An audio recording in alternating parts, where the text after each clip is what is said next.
All right. Hey. Hello, everybody. How's Hello. everybody?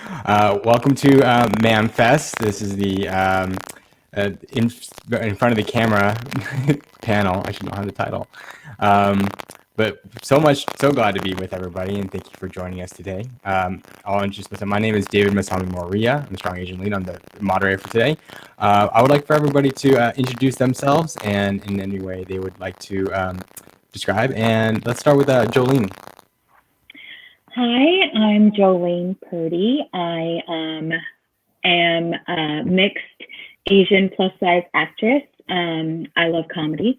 Yeah, I just finished White Lotus and Wanda Vision, and yeah. That's so rad. Tony. Troy. Troy. I can't read right now. I'm so Jolene, I just realized who you were. That's amazing. You did so great, and I want to say that my boyfriend and I watched all of White Lotus, and every episode we were like, when is she coming back? Right? And you never did, and I'm so sad about that. You were our favorite character from the very beginning. Thank you. I was swimming with turtles. You know, I was busy. Yeah, you were busy. Okay, the backstory. Sure, I get it. Okay. Anyways, hi. My name is Troy Iwata. I'm an actor in New York and of the stage and screen. So hi.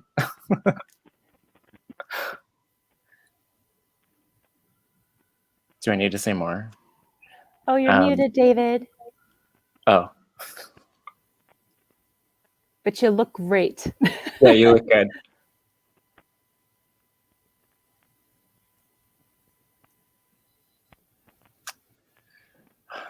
David just typed something happened. We're going to figure it out. We will figure it out.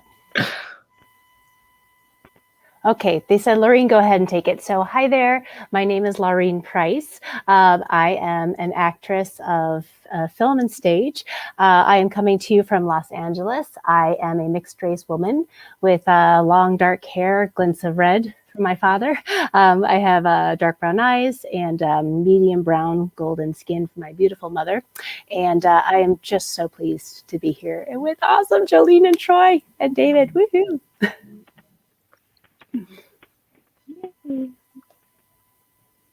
Oh, is this still not working? Man, we thought we were done with all the Zoom stuff, but no, we're not. We're still deep in the woods of that. Very much so. Okay, can everybody hear me now? Oh, yeah. Oh, we can hear you. Yeah. Okay, yeah, so my mic totally unplugged and got all weird on me. This is I'm not a live fan. Right on. Well, thanks everybody for joining us, and thank you for introducing yourself while I was gone. But thank you. And I'll do my description. My name is David Moriya. I'm a mixed race Asian, Japanese American, and white man. I'm wearing a yellow jacket, a black button-down shirt, and my background has a bunch of books. But yeah, thank you so much. This is I've been waiting all week for this, so this is great. Love to get some questions in and hear the discussion. So this is going to be open forum. So we do have questions here, but respond to each other. Feel free to make this a conversation. This is not a Q&A. I just had some topics to discuss, and I think this is a great place to have them. So one of the questions I have: what when you're in your roles and finding the characters you're bringing together, what characteristics do you look for in a role, and what roles excite you or turn you away? And whoever has that first, who else wants to go first? Otherwise, I'll start calling on people. I'm assuming that we're talking in the context of being a mixed Asian race actor. Yeah. As far as personally, this is just a personal thing. I'm not at a place in my career yet where I feel like I have a lot of pull of what I can look for in a role. I'm still like, oh, I have an audition. Great.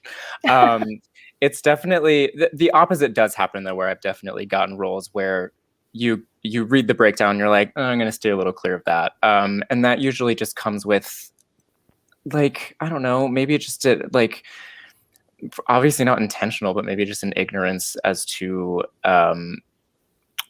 falling into Asian stereotypes. I haven't really personally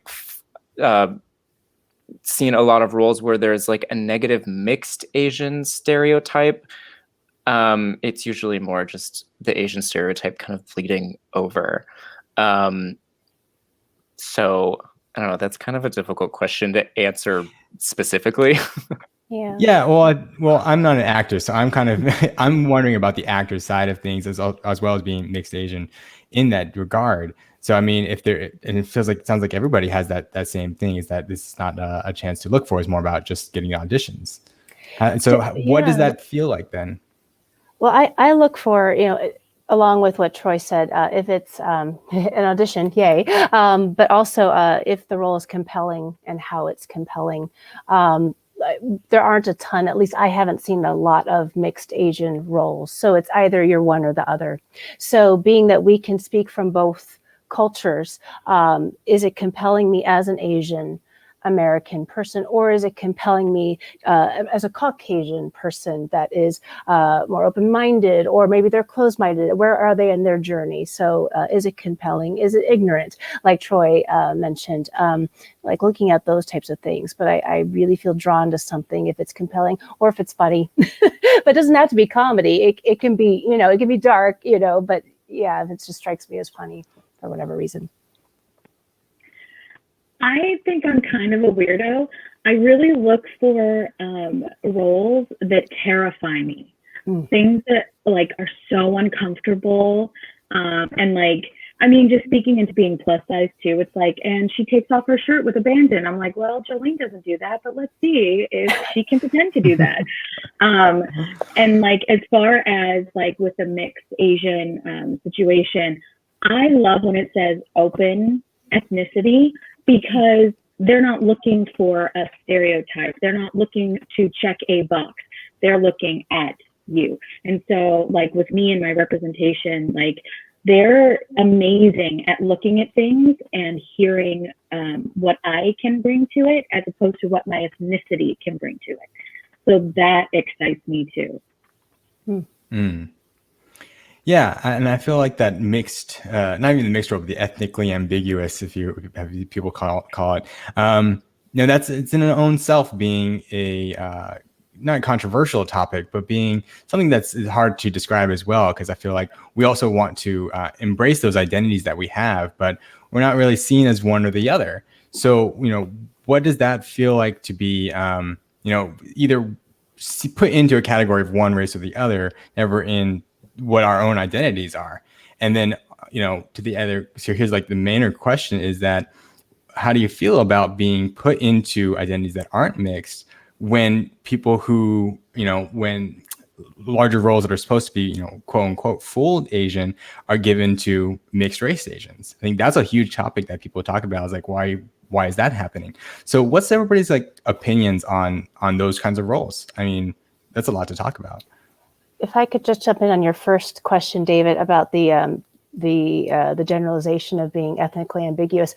Unless you're indigenous to the land, aren't we all ethnically ambiguous? Every single person in the United States, because I just did my 23andMe. So to see all these different parts of who I am, again, unless you're indigenous to the land, everybody that's come here is probably ethnically ambiguous. It's just that we look like it. We look like a mix. And so we're put into the category because of how we look. So I always find it interesting, because I just feel like that's everybody. So what the breakdown's really saying is we want to see somebody that's maybe not blonde, blue, we want to see something different, so that's what I think that flag is looking for. We're looking for a look that's not this, but something else. Can I ask a question? Yeah. Do you guys go in for like white characters often? And how does that make you feel? Yeah, Troy, I don't know if you do, but I've never specifically gone in for a character that was described as Caucasian. It's mostly open ethnicity. It has been a little bit more gray when it comes to like stage work, especially in like musical theater, where I don't know why, but on that medium, people tend to do colorblind casting more. But no, I've never actually gone in for a role that was like specifically for a white person. I played the Countess in Ryan Murphy's American Crime Story. She was the opera singer in Versace, and that character was described as white. And when you look at Countess Kiri Takanawa, she is indeed Australian, but and I don't know exactly what her ethnicity is other than Australian, but she's got, she's just, got amazing features and whatever. So it was interesting that they called me in for that because they were looking for somebody with, interesting features to fit, this character. But apart from that, because I've worked many years in corporate America before I committed to full-time in acting, I think, and I don't know if Jolene ever experiences this or Troy, but learning how to really speak a certain way and act a certain way, you kind of act white, if that makes sense. And I mean that, with honor and sincerity, especially that my father is Caucasian. So yeah, I feel like if you've walked it, you've been it, then you can go in for it. I feel like I've gone in for, like, my reps send me in for everything. So I look at it and I'm like, not going to book this, but I'll tape it. Because it's fun. I still enjoy it. And I love when we used to go into audition rooms and there were like blonde hair, blue eyed out the door. And I walk in and they're all thin and tall with their heels and their hair and their lashes. And I'm like, ooh, I don't have to do anything to stand out. I'm here. It's different. So I don't know. I love that. And I really want other ethnically ambiguous people to fight that too. And it feels like you're going up against a mountain. And I feel like you are in Hollywood, but man, when you get it and it's supposed to be a white character, it's like, yeah, I don't know. There's something, I love it. I think that's something to really bring out is that, mixed Asian roles are, roles that don't look the standard or a stereotype of something is something that we can kind of embrace. What is, being mixed and mixed Asian, especially, has there been any roles that you've gone out for that feels that way? Or have you booked any roles or seen any roles that this was something I really wanted to go out for? Yeah, I did a Netflix show 2 years ago called Dash and Lilly, where that was about a mixed race Japanese and white family, and that was the first. Hey, yeah. All right. Loved it. So good. Oh, thank you. It was very, very fun, and that was genuinely the first time in my career that I went out for a role that was specifically supposed to be a half white, half Japanese person. And so it was a really special time. And it just that fact in general made it like, oh, this is unique and this is special and this is something that I will cherish. And it was a really beautiful experience. And we were able to sort of embrace both sides of our cultures and sprinkle details like that into, the set and into the script and stuff like that. And honestly, I can't think of a better way to word this, but it didn't feel too heavy-handed. It was just like, oh, do you want to include this? Oh, great. It wasn't a situation. I've definitely had roles sometimes where they're like, so you're part Japanese. Tell us about Japan. And I'm like, I don't know anything. So it was that specifically was a really nice experience because it alleviated the pressure and it was just a celebration.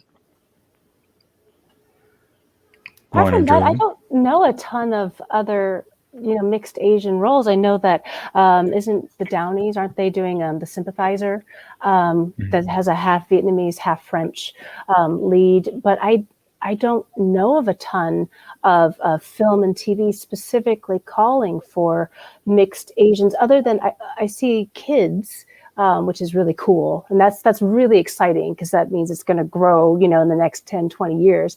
But as far as, adult Mixed Asian, I haven't seen a ton. Theater, there's more. Or like Troy was saying, there can be some colorblind casting, which is just fantastic. But yeah, I don't know what Jolene has experienced, but. No, I echo what you're saying. I see like Never Have I Ever, and what's the other one? There's Shadow and Bones. No, but sure, yeah. Let's Yeah, that one's there. Yeah. There's that other Netflix one. Oh goodness. It's about the mother and the daughter, right? Is that what you're thinking of?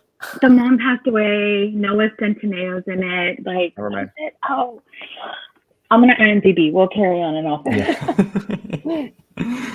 Yeah, I feel like sometimes it's hit over the head too hard. But now I'm curious about the theatrical. Well, what do you see in theatrical? Like, I think that's something, you guys all have a theatrical background. What do you see in theater? Is there something? Is there not a reason, but is there a pattern in mixed Asians and mixed cultures that are in more theater than it is in film? I think it was a place that people could go colorblind casting. West End London, 20 years ago, you'd see like, a South Asian mother and a Black British father and, maybe a Caucasian British child. And no one questioned it in musical theater. It was just who could sing it, who felt like the person. And then you see it in the US. Sometimes theaters have wonderful, I don't want to say agendas, but the goal is to cast with a mixed cast. So I just think the theater, with the suspension of disbelief, they're like, here, we're all for the ride.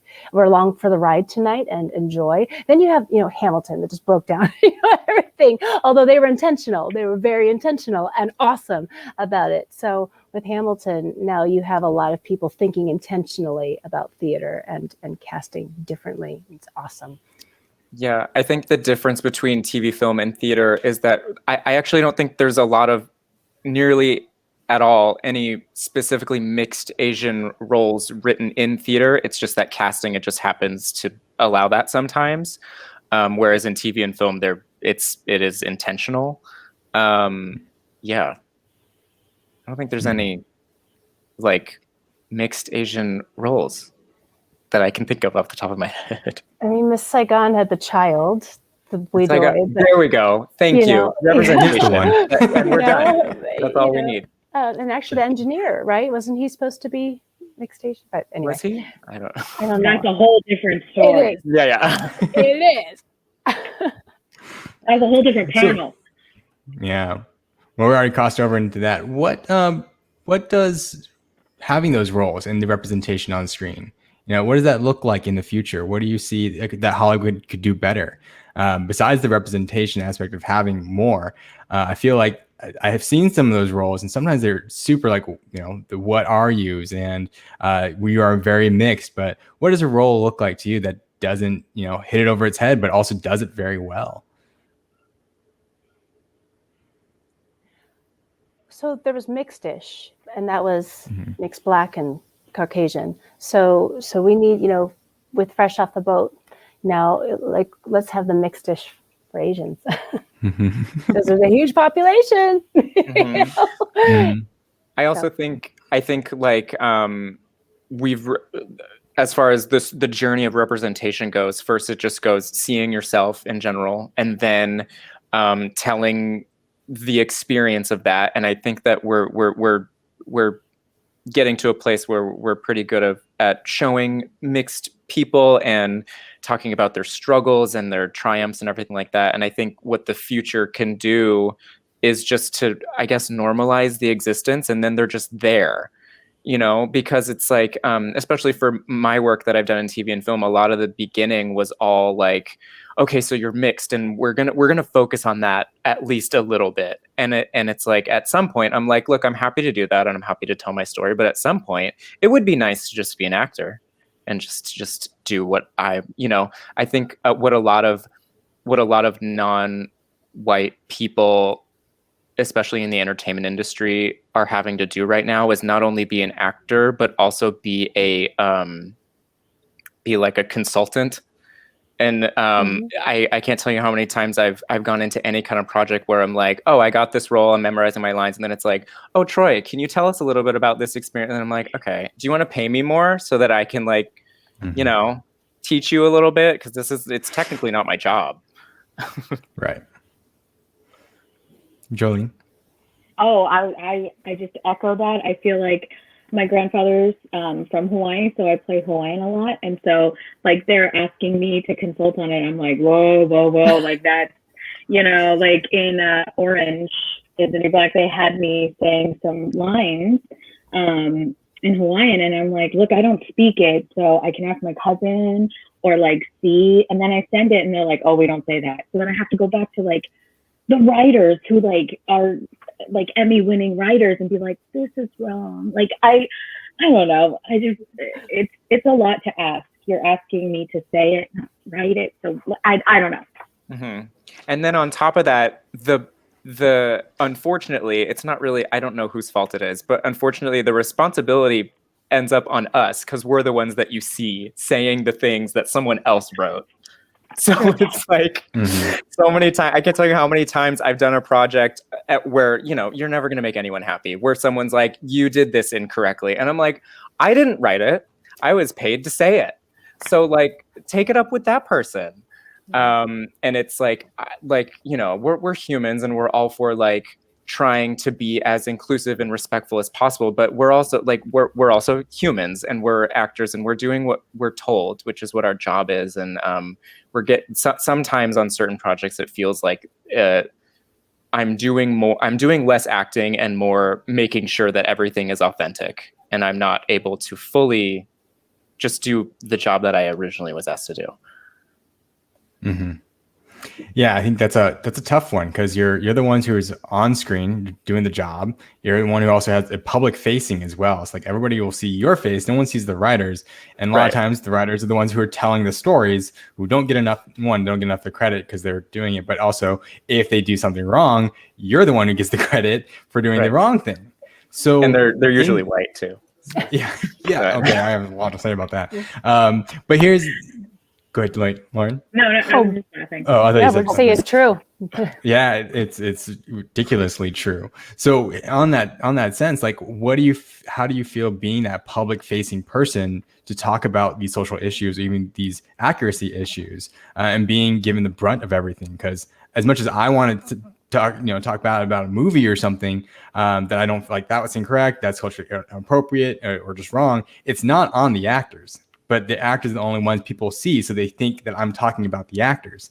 That's rough, and that's not what I'm talking about. So what do you stand on being the front-facing person to talk about these issues or these topics, but also not always having the power within the Hollywood system to do it because they see you as either a consultant or you're just here to say the lines. So it's like that tough. They want you to say things, but you're just the actor.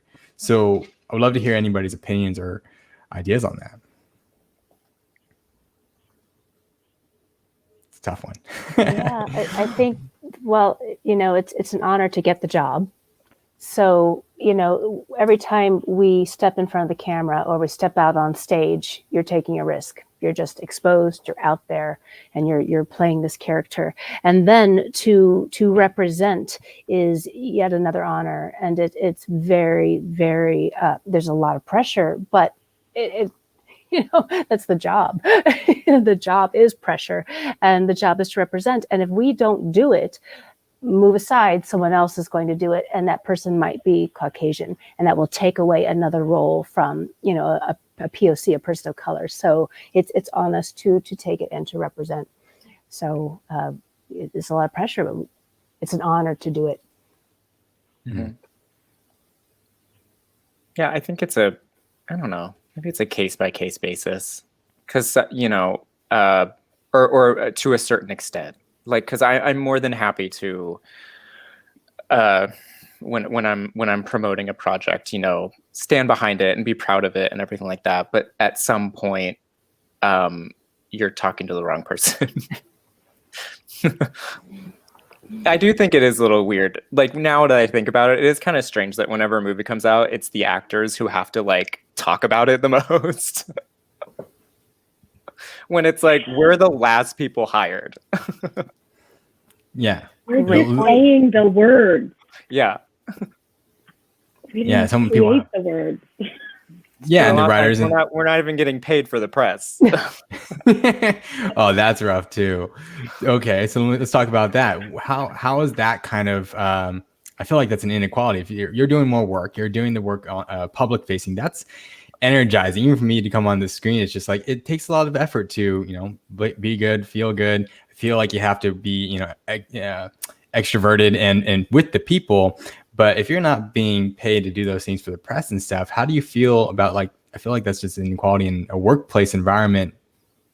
Wrongdoing. What should Hollywood do better, or do you feel like it's doing okay, or is that just Let the me game? just plug HBO because I just did the White Lotus premiere, and it's like the first one after all of COVID, and they handled it beautifully and gave us budgets to make ourselves look better than this, and like have the things and the things. So there are some companies that, and across the board, just give every single person, even though I ended up only in one episode, every single person got the budget. Every single person got taken care of because they appreciated us. So I felt appreciated. So that's really, I think, where it needs to move going forward, because it gets expensive. Dresses, makeup, hair, like, and you can only spray your hair so much before it starts running in a press line. So Yeah, and a lot of the bigger studios obviously know how to do that as well. Netflix is really good with that as well. I just that was just a thought that came into my head. I realize now that it sounds like I was very ungrateful and just like just bashing everybody, but I'm very thankful to be here. Thank you. But that is a good point. Like what Jolene just said about HBO, and then Troy just said about Netflix. That's the model, because if you show up and you look great, then people are going to want to see the show. Then the show's going to do well, and that's just going to everybody wins. So that's the model. The studios and the production company, the producers need to put forth that effort into pouring into us so we can represent and bring in those views, bring in those eyeballs. I think when. Go ahead. I think when it comes to what we were talking about earlier, the I don't know, I'll just call it the haters cloud or whatever that comes with literally just like any project. Like you're just never going to make anybody happy. I honestly don't know what anyone can do to prevent that, because no matter what, people are going to get mad. People who claim wokeness, who in the name of wokeness will say that something is problematic. And you know what? It's like, a lot of their arguments are, but it's also a situation of like, pick your battles, literally everything is problematic. It has a problematic thing to it. We live in America. That's just like, so it's a matter of not trying to invalidate any of these, like pointing of fingers and saying this is problematic because why? Valid. Is that the hill that we want to die on? I don't know. Again, it's a case by case basis. So I don't really know how to fix that. I don't know. I think that's a hard case to fix, or is it ever going to be fixed? Because there's always going to be someone's going to point fingers at it, and I wait for that day if my project's going to do that too. Like it's just going to happen, right? But I think that's something to always have a discussion, because I want to hear those opinions. I want to hear those points that are sometimes valid, a lot of times to a degree. But then not address them, or just say like, yeah, okay, I see your point, but now it's over. So now it's already here. We have to either move on, we'll do better on the next one, or whatever we can do. But I think that's something that rolls into something, going back to our earlier question, is a lot of times they have the problematic of casting mixed Asians in Asian roles that are supposed to be full. Let's say Crazy Rich Asians, for example. There's a lot of hit back with that, and people just, I don't know. I have my own opinions, but what is everybody's thoughts on being, having those roles mixed with mixed Asians? We're all mixed here. So if we got a role that was a full, quote unquote, full Asian, what is that? How does that make you feel when people are going to bring that down? You're getting here for a job, but also, if you look Asian, you look Asian. That's what's people's thoughts? I'm just going to go out on a limb here and just say I don't have an issue with it. I just did a movie 2 years ago. I played the mother of a really beautiful girl who was Filipina Mexican, and she and I really had very similar features. So I got cast as her. In the movie, we were Asian American. So I just really relished it, and we never talked about it in the movie. It just, were we believable as mother and daughter? Was our chemistry there? Could someone look at us and say, yeah, I believe that? And people did. So I just relished in that opportunity. So that was my experience. Mm-hmm. Jolene or Troy? You disagree? I feel like for me, it's really difficult to play Asian, especially being plus size, because I don't fit into that small little package of what people think Asians are. So like, I think about it, I'm like Amy Hill, Margaret Cho, and like Margaret Cho's still pretty tiny. They're the only like plus size Asian actresses that I kind of look up to. And who's in New York? Yes. There we go. But I look back and I'm like, oh, I have played Asian. Even like in Wanda Vision, they don't tell you anything. I barely even got a script. I got my lines the day of shooting, so it was like improv. I didn't know I was Asian in it until later when they revealed like what my name was.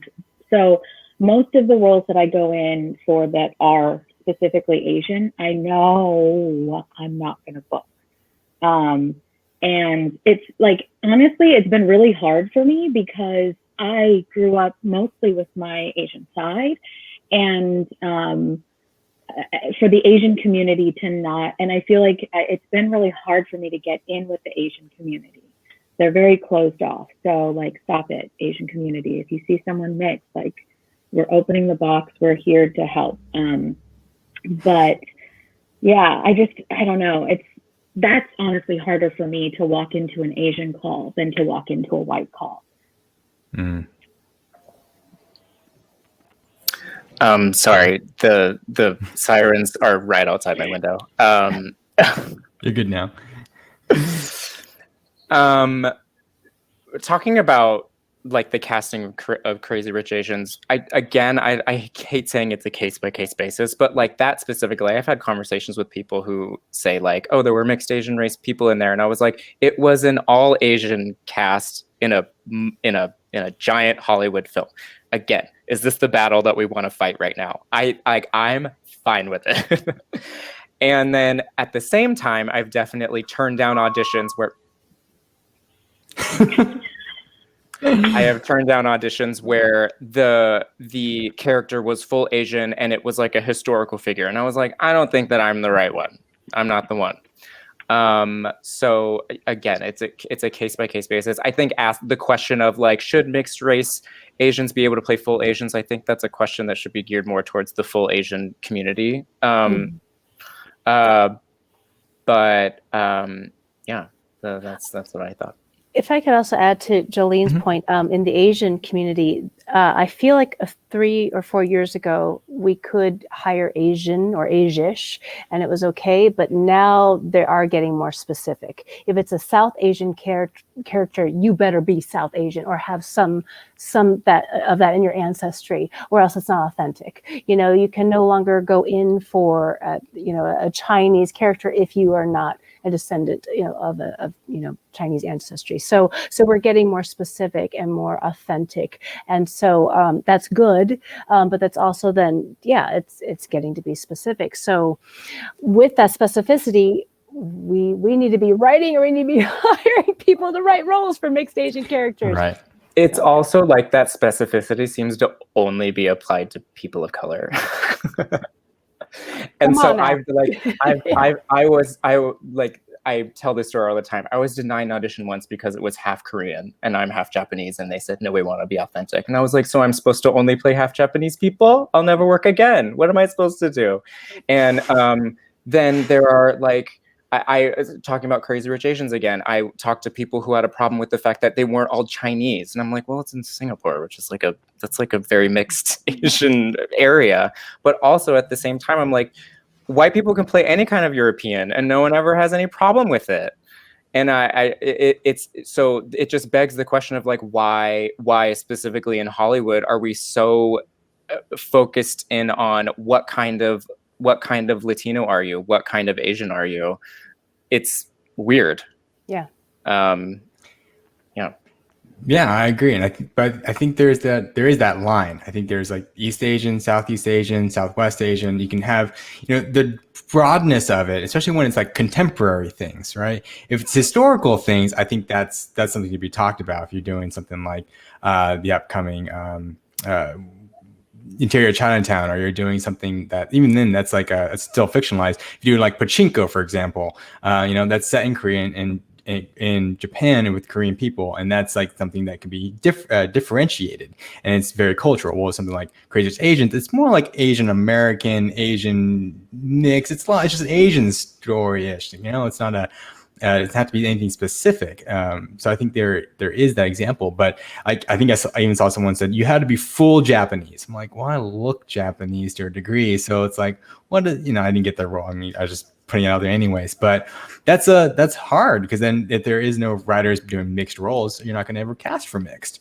So what are we going into if we're getting too specific about those issues? So I think that is something that Hollywood needs to look at, not even just having more writers who are mixed, directors and showrunners who are mixed. That's one thing too, and so you can have those roles, but also the casting and saying, hey, can you play these roles? Can you look at these things? Does this person fit a role? Can this mixed person play this role anyways? Is it just a good role to play?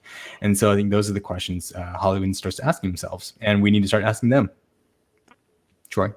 I think it's also important to acknowledge that like our minds are going to change on this with time, And so like, if you don't look back at your old self and cringe, then you're not growing. So it'd be nice to watch us in 10 years and be like, oh my God, we were so close-minded. Oh my gosh. I feel like I need to put that on my Instagram somewhere. You don't look back at yourself and cringe. Where even are you? Yeah. Oh my gosh. I'm so excited. Sorry. That's a quote tweet for sure.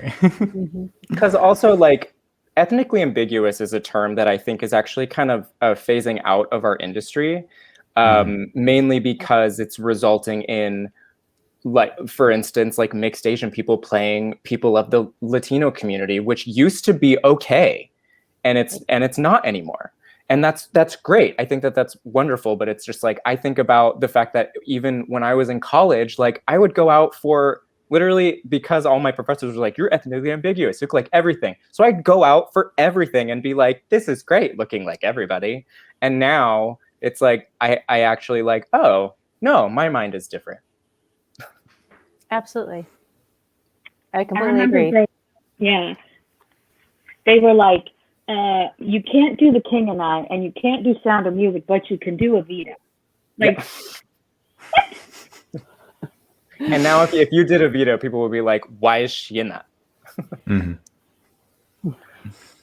Yeah, you can almost, even just in this conversation, tell how Hollywood has developed over time. So it's not to think like what will develop in another 5 years, another 10 years. What will that casting and directing look like? Because the storytellings are going to be much larger. I still see the Asian community coming up in the writers and the showrunners. I'm starting to see that. So what will stories look like? And so that conversation will continue to develop, over the years. Talking about like how people develop and even the industry is developed. How have you developed over time in the industry, in yourselves? And have you embraced that mixed identity? Have you, embracing it now, we're all here, but like, what does, have you put it aside?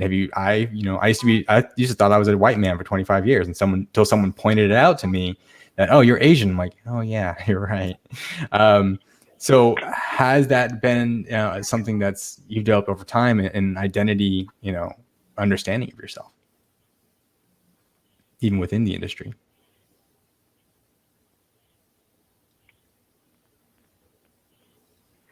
I feel like I tried to fit the boxes growing up. And I feel like when I was like in my early 20s, someone said to me, "You are the box. Don't fit their box. You are the box. You bring them to your box." Sounds dirty, but like it just is like, sorry, inappropriate. But it took me like another, 10 years to actually understand what that means. And I feel like I'm finally starting to embrace what he said to me. Like, I don't need to try and be Asian. I don't need to try and be white. I am, and I'm both. And what that looks like together. And I'm more than just my ethnicity. Like I, can act, I can sing, I can walk and talk. So I feel like you got to ditch the box and just do you. And I really, and I love seeing other actors like breaking down those boundaries and just like going in for things that they're wrong for, and just opening casting's minds, and there's so many amazing casting directors that have really like championed me in breaking down those walls. So I don't know, I guess, does that answer the question? Yeah. Yeah. I echo everything that Jolene just said. I feel like when I was younger, I felt white, but kids in the playground, are a-holes, and they do what they do, and they make fun how they make fun. And so, and then now at my stage in life, sometimes I'll go in for a Caucasian role, and then it'll come out later that I'm mixed, and people be like, "Oh, I don't see it." I'm like, "What do you mean you don't see it?" But yeah, it's so nice to just be. And yeah, I agree. There's so many casting directors that are championing just what you have to bring to the table. So that's really cool. Mm-hmm. I think I'm learning how to approach life, and specifically my career, with just the mindset of, okay, like it's my mantra. Okay, that's a good one. Because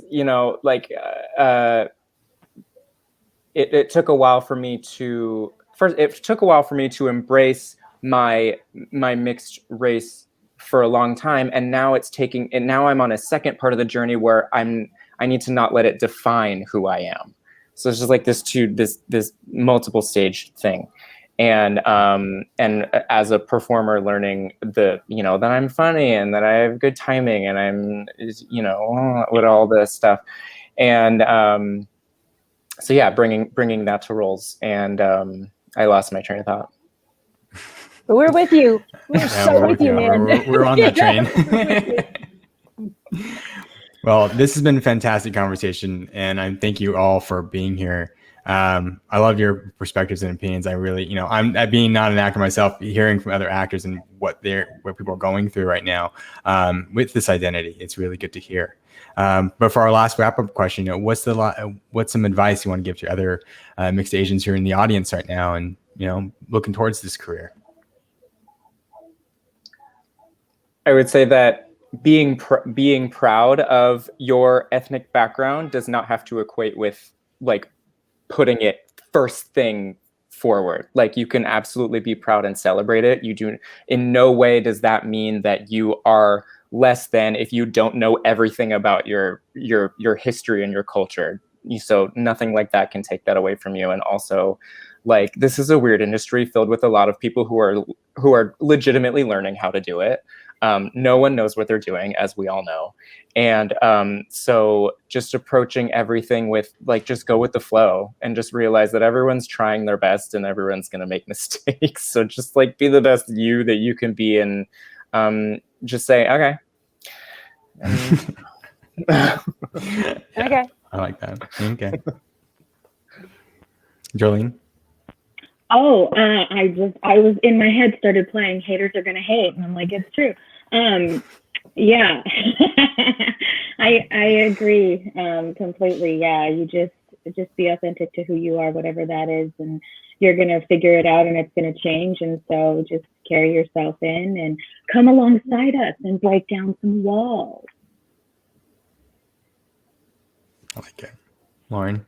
Yeah, I would say to echo both Jolene and Troy, just be. And okay, like when I get a role, it depends on, Asian or Caucasian or mixed. I'll do my makeup specifically one way or the other. And yes, but at the same time, it's like, but they chose you off of your headshots, your clips, and the way your team, repped you, or if you repped you, on Actors Access, you submitted yourself. So they chose you. There's something in your eye. There's something the way you smiled. So be you, because you have something so specific to bring to the role that no one else is going to bring. And I don't mean to sound cliche, but it's true.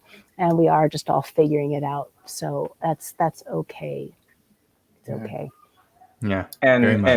Whatever project you're doing, at the end of the day, hang up your clothes.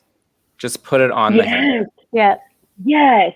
Just put it on the hanger and hang it up. It's not that hard. It makes a big difference. Huge. Release. Well, this has been a fantastic panel. Thank you all so much for joining us. I'm really excited for what mixed Asians are doing in acting and directing and whatever stories we're starting to tell. But you're the face of the screen, so I'm really proud to see everybody here. So thank you so much, and I think this is it for today.